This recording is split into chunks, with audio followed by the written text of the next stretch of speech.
let us continue with our second part. So that is nothing but the relationship between blood flow, means how much blood is flowing, pressure gradient. Pressure gradient is nothing but, like, for example, you can see this is one blood vessel. Here we have P1, here we have P2. The difference between this P1 and P2 is called pressure gradient, and resistance is, for example, now the blood is flowing in this direction, but here, like, resistance is like the force which is opposing it. So here this is the resistance, it will not allow to flow this. So that is a resistance. Normally in normal terms I am saying. Now let us see in a detail in theoretical form. So cardiac output is like about 5 liters per minute, and it passes from the left ventricle into systemic circulation, from there into right ventricle, pulmonary circulation, left ventricle, we already seen this. Sorry, that is of course left aorta, next into left atrium, next into left ventricle. So we know this already, this format. So the driving force for the systemic circulation is mainly during the systole of the left ventricle. In systole it's like 120 millimeters of mercury. So the driving force for this pulmonary circulation is systole of right ventricle, that is like 25 millimeters of mercury. So the pressure gradient is the pressure difference between the high pressure to the low pressure. So that is the pressure gradient, high pressure minus low pressure. So blood flow is nothing but the amount of blood which is passing through circulatory system per unit time. Already we know this amount of blood means how much blood is flowing for that particular time, that is the blood flow. And what is resistance? Resistance is the obstruction or impediment or obstruction to the blood flow. For example, like arterioles with many smooth muscles can act as a major resistance to the blood flow, because many smooth muscles means highly constricted, means it's very hard for the blood to go into it. So if the arterioles constrict, blood flow decrease. If arterioles dilate, blood flow increase. So one more thing you need to remember, when arterioles constrict means they have become thinner, means blood flow decrease, means blood pressure is increased, because now they are very much constricted, so more resistance is, and also resistance is increased. But whereas coming to when dilate blood flow, when blood flow is increased during dilation, blood flow is increased, means blood pressure is decreased and resistance is also decreased. So always remember, resistance and pressure are directly related, and blood flow and constriction dilated are directly related. So blood flow is directly proportional to the pressure gradient, but blood flow is inversely proportional to the resistance. So these are the important keywords we need to remember. Blood flow directly proportional to pressure gradient. If blood flow increases, then pressure increases, and if blood flow decreases, pressure gradient decreases, but when blood flow increases, resistance decreases. So they are inversely proportional. So blood flow is equal to pressure gradient by resistance. So for this you have a formula like Q is equal to delta P by R. What is Q here? Blood flow. Delta P is the pressure gradient. What is R? Resistance. So resistance is equal to pressure gradient by blood flow. Pressure gradient by blood flow means here R is the resistance, delta P is the pressure gradient, blood flow is the Q. So blood flow is equal to mean arterial pressure minus left ventricle. So what is mean arterial pressure of our systemic circulation? It's like 93. So 93 minus on left side is the left ventricle, and the 0 millimeters of mercury is right side, the mean arterial pressure, it's right atrium. So delta P is nothing but pressure gradient, means difference in P1 minus P2, means highest pressure minus lowest pressure. 93 minus 0, that is again 93. So even the change in pressure gradient is also 93. So delta P by R is equal to Q, right? So delta P is equal to, we got 93, and Q, cardiac output is like 5.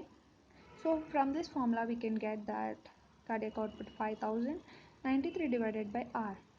So 5000 into R is equal to 93. R is equal to 93 by 5000. So this is the total resistance. So now we can get the total resistance value if we calculate 93 divided by 5000. So the resistance of single organ can also be calculated, like for example renal resistance. Q is equal to delta P by R. So 100 milligrams of mercury in artery, 10 milligrams of in veins. So 100 minus 1, pressure gradient, we get 90. So 90 by 900. 900 is total cardiac output for renal. So like this, for every organ we can find out this with this formula. So R is equal to, we get 1 by 10. So this is the resistance which is seen in our kidneys. So by Doppler we can find out the blood flow. By Doppler method we can find out the blood flow of kidney. So like this for every organ we can find out the hemodynamic that formula. So hemodynamics is the principle which govern the blood flow in the circulatory system. So you can see V, that is velocity of blood flow, is directly proportional to the blood flow. So here it is, but velocity of blood flow is inversely proportional to the cross sectional area. Means if cross sectional area increases, blood flow, velocity of blood flow decreases. So they are inversely proportional. So you can see here V is equal to Q by A. So Q is the cardiac output in systemic circulation. So if cardiac output increases, blood flow increases for sure, and even our velocity of blood flow increases, only the cross sectional area decreases. So these are all directly related, but this is inversely related. So A decreases, that is area of cross section decreases in aorta. In arteries it increases, in arterioles it increases further, whereas in capillaries it increases more. So you can see Q is equal to delta P by R. So R is equal to delta P by Q. Means we are just shuffling our formula, that's it. So factors which determine the resistance to blood flow expressed by our Poiseuille's equation, where eta is the density of blood, or also you can say the viscosity of blood, and here R is, that is resistance is directly proportional to viscosity. Means if viscosity increase, resistance increase. Hemocrit, if hemocrit increase, resistance increase.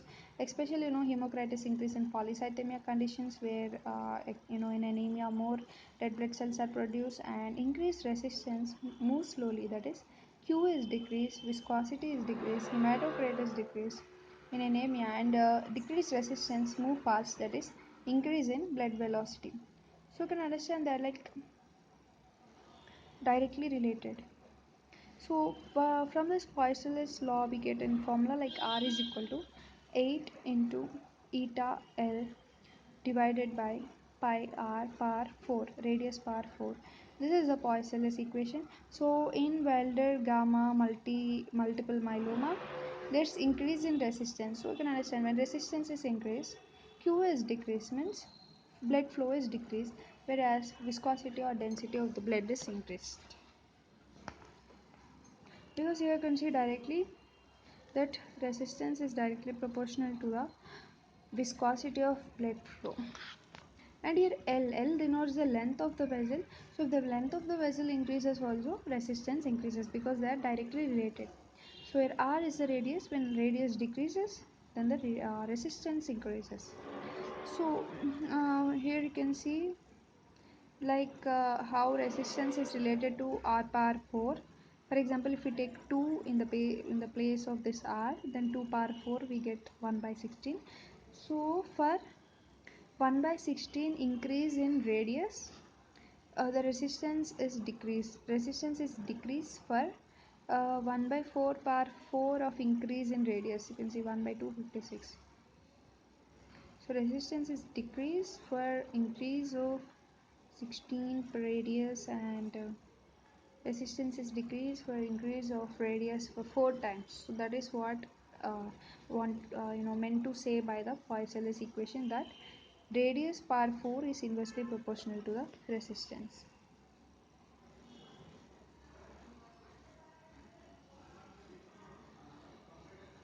And remember one more thing, that vessels may be arranged in the series or parallel. In our current chapters we have seen series, parallel, same like this. Even the resistance here are also arranged in series or parallel. So vessels in single organ are arranged in series. For example, now the blood is going only to kidney or some specific only single organ, then it is arranged in series. You can see for example here the series connection like R1 plus R2, R3, R5 is equal to total R in series. So R2 here is most powerful. If R2 increases pressure of R1 more near to the mean arterial pressure, and R4 by R5 more near to the cable system. So if new resistor is added in series, the total resistance is increased but the pressure is decreased.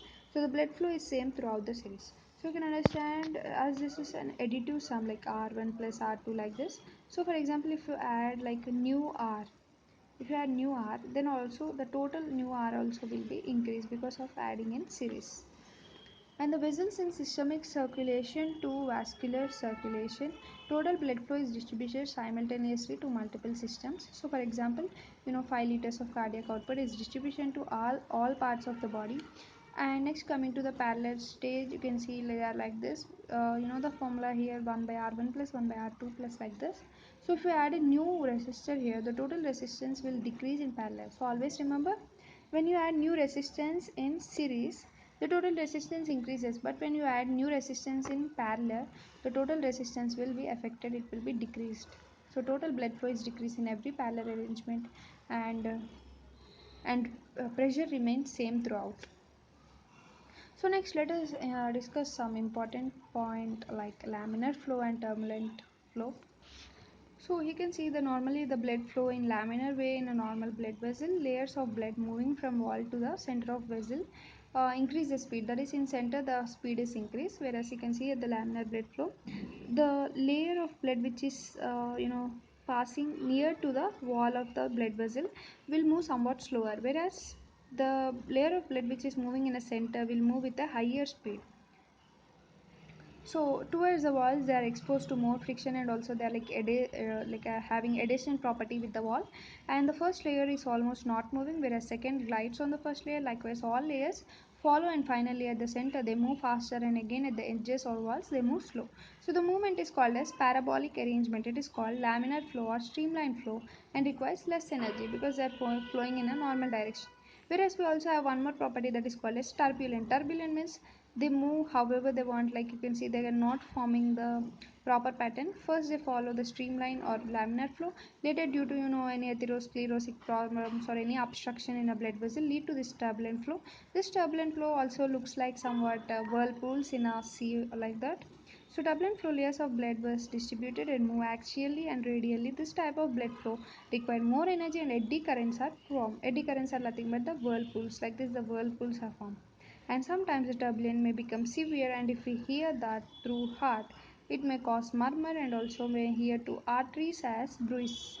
So Reynolds number, what is Reynolds number? And one more thing, this eddy current is also caused due to any by this eddy currents also we can find out that there is something wrong in our blood vessels. So Reynolds number, it is a factor by which we can find whether the flow is laminar or turbulent. So we have seen two types of flow, laminar and turbulent flow. So to find out whether it's laminar or turbulent, we have a new formula and new number, that is Reynolds number. So Reynolds number is equal to PVD by N. P pressure, V velocity, D diameter, and N is a viscosity. So you can see here P is the density of it's not pressure, it's the density of blood. V is the velocity of blood, D is the diameter of the vessel, and eta is the viscosity. So the formula is Reynolds number Rn is equal to PVD by N. So if cardiac output increases, hemoglobin decreases, and oxygen decreases, and arterioles get dilated, there is increased blood flow, increased velocity. So also you can see Reynolds number is increased. So pressure, velocity, density, velocity, diameter of blood vessels are increased, whereas the viscosity of blood vessels is decreased in mainly an anemic patient. So this is a condition of a anemic patient. And it is heard that a heart can called functional murmur because it is not due to blockage of vessel but due to anemia, and it is also called functional ejection murmur because it is mainly caused by more ejection of blood.